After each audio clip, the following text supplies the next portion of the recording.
Right.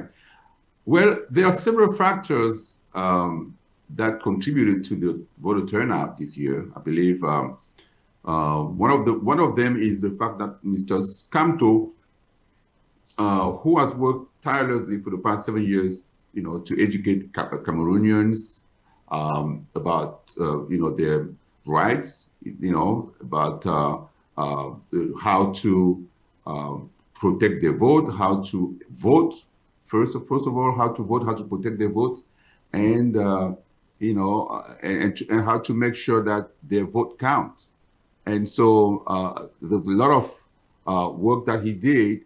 There is also um, you know today it's a different time compared to 2018, where Cameroonians, based on that education, are showing a lot of knowledge about the political system, even the judiciary system. Everybody knows about constitutional court. Everybody knows about what's going on with elections and all kind of laws that regulate elections. Elections laws. And so a lot of people have learned through many debates, and that has contributed to forging, the electorate in general in Cameroon, and that also helped them understand the stakes, that the elections are, in terms of providing them the ability to decide who is going to be their leader, and not just sit back and hope that things are going to change. They have to be actors, of the change, and that's what we see across the board, across the country, and we see a lot of movement, a lot of people defending their votes. We've seen a lot of people trying to cheat, but other people trying to prevent the cheatings. So a lot of brawls, a lot of actions have been going on, and that was expected because people are more, they are more in tune with what is happening in their country. They're not just observers. They're not just bystanders, to what's happening to them. So I would say that would be the main reason. And the fact that Mr. Biya has been there for so long and hasn't done anything, he was elected in 2018. It's been 7 years. Nothing have changed. To the contrary, things are getting worse. So people don't see any change every time. The problem is Cameroon is not a normal country. All right. So whatever Dr. Alain Roch Ngancha said, that works in a normal country, right? In the United States, in Europe, in many countries in the world where democracy is respected, the rule of law is respected. In our country, the government itself is the one breaking the law. All right. So if you see what Mr. Tanganji did to Mr. Kamto, I mean, if that's not breaking the law, I don't know what breaking the law is. All right. So we've witnessed such situations like that happening over and over and over and over. Corruption is rampant. There's a budget that all these leaders of the CPDM have to go and corrupt members of Elekam. Elekam people are coming out themselves and saying it in video. No one is forcing them to talk. They are coming out themselves and saying it. In some instances, there's this guy in the eastern part of the country who came out. He was part of fraud and he couldn't sleep. He couldn't have a good night's sleep. So he came out himself. He said, I can't, in good conscience, I can't sleep in good conscience, knowing what I did to Cameroonians. He came out and he spoke out about the corruption.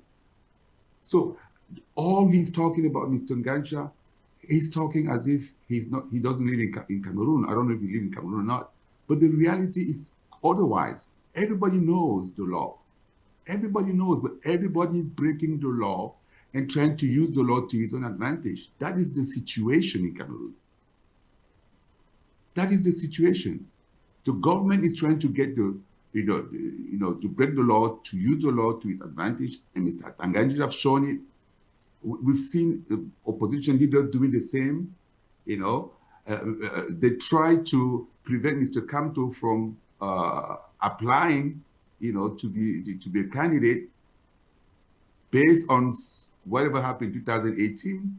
He found a way to go around it with a new party, but they still found a way to pick up somebody who was fired, dismissed from that party, to bring him up, and then to announce him to be the current leader of that party, only after the Constitutional Council have decided to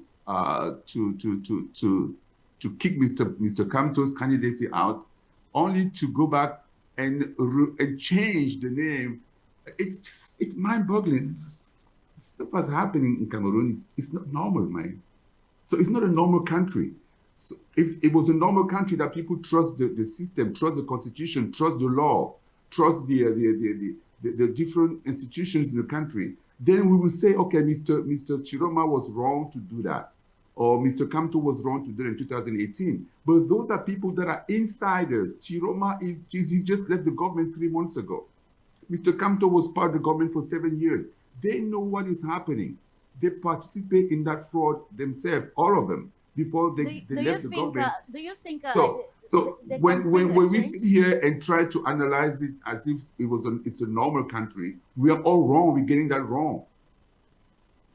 Yeah, well, we are hoping that everybody is going to come to their senses.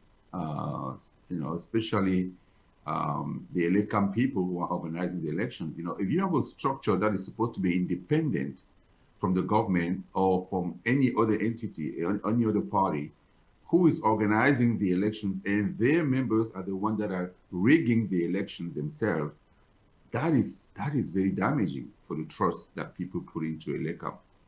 And so, if no one can trust elections, then think about other administration people who are all part of CPDM for the most part, because they have been appointed by the president or other ministers.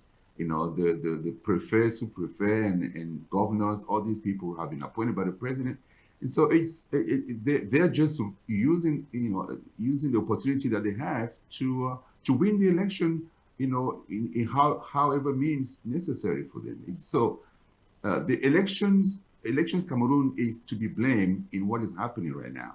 I believe that's the organization that they put in place that is corrupt. They allow corruption to be rampant within that organization, and so by doing so, they're corrupting even people who are there to watch, poll watchers, that every party is supposed to send to watch the poll. They are corrupting even those people.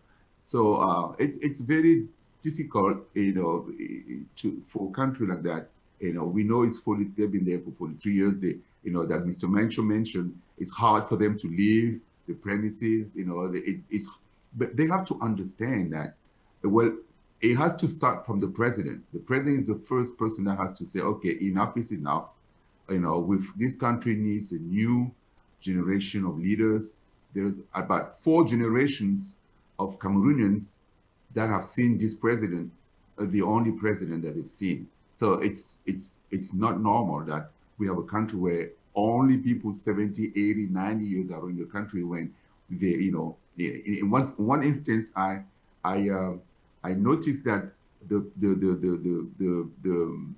general, one of the generals in the army, he's still on duty while his son is already retired, right? So on the geopolitical front, Cameroon is a very important strategic country in the world. The position of Cameroon is very critical, and so every powerful country in the world would like to control that country, because in doing so, they can control the whole Central African region. So that strategic position, give more responsibilities to the president of that country, of Cameroon, to ensure that, everything goes smoothly, that they set examples that, to other countries around them.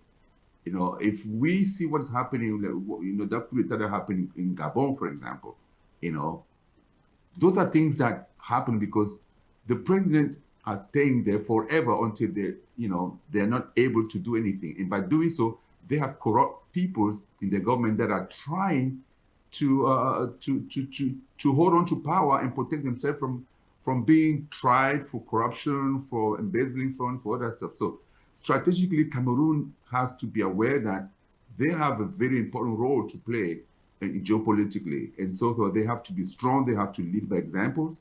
And if they don't do so, it's going to be a problem in that whole region.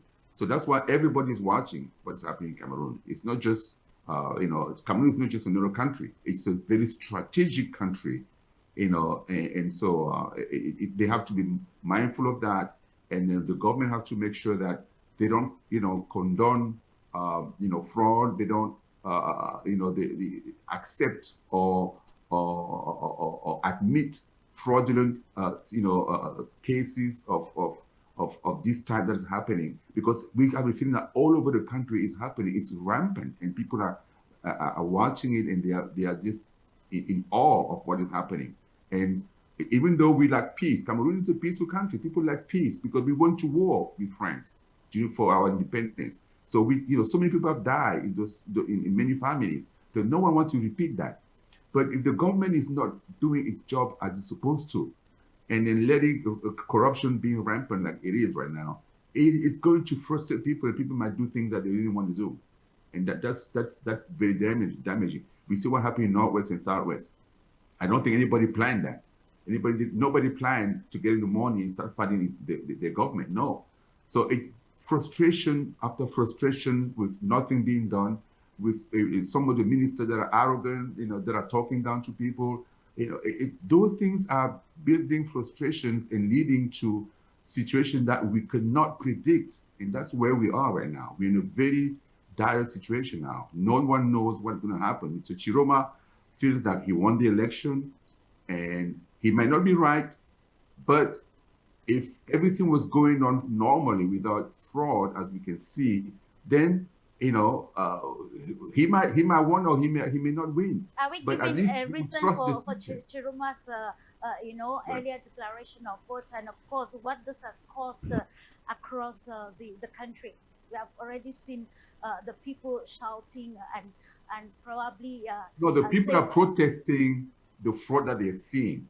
There's nothing that Mr. Chiroma or his Mr. party Eki, we are in a said to digital era, and we have seen what the AI has been able to do, and this is why we are actually trying to analyze, to ensure that the country itself is not plunged into so much uncertainty due to circulation of fake news and other Yeah, that was always going related. to happen.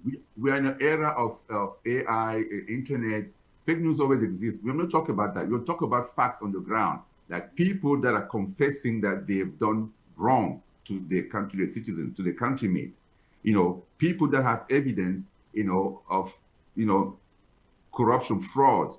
People who are admitting that they got, offered 30 million francs CFA to change the result of election. People are admitting that on video. Nobody is forcing them. So those are the things that we talk about. We don't talk about anything on internet. So, and those are all what we see, all members of Elecam for the most part. And that is very damaging for Elecam. So that's why we're talking about, we are in a very dire situation right now. We have to be very careful. It could go either way if people are not very careful. And we don't want that. Well, what we need to do, the government has to do, is respect the law. Okay. In a serious country, when we call for elections, we have to be prepared to lose the election. It doesn't seem like the government currently is prepared to lose, was prepared to lose the election. But you have to be prepared to lose when you go to, when you go to an election or to any competition anyway. Every time there's a competition, there's a winner, there's a loser. So you cannot be winning all the time. Sometimes you may lose. So, and when you lose, then you have to play fair. You got to accept your loss, and then you go back and then you prepare again to come and win the next time. So that's what everybody's doing. So, but to prevent people or to suppress the voices of the people, using different means, using the administration's powers and assets, it's not fair. It's unjust. That's the kind of situation that will create troubles in the country. No one wants trouble. No one wants to go to jail. No one wants any issue. So So the government has to respect the result of the people, and the opposition also have to respect the result of the people. You know, it goes both ways, right? So if they lost fair and square. But if you lose by cheating, it's like a football game. You go to a football match, and it's suddenly the referee decides to put a penalty against you at the last minute without even the ball being in your camp. It decides penalty, and then it's a fraudulent, it's an egregious fraud. So you're going to protest. So you don't want that happening. So I think we all agree, and Mr. Atanganji, the Minister of Administration, Territorial Administration, has been tamping down his you know, his fury sometimes. You know, the way he talks to people is found to be disrespectful.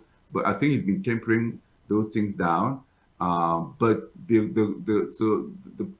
will of the people remains the underlying importance here. The important thing that has to be done by the government and by other parties is to respect that will. And respecting that will means not falsifying, not tampering with voters, ballots, voters, PV, what's that we call it, PV, and all the documents of the election. Not tampering with that. If you tamper with that, then that would be cause for protest and rejection. So that's the best thing I can come up with in terms of what do we do now, what do we do going forward. We have to respect the law, all the parties.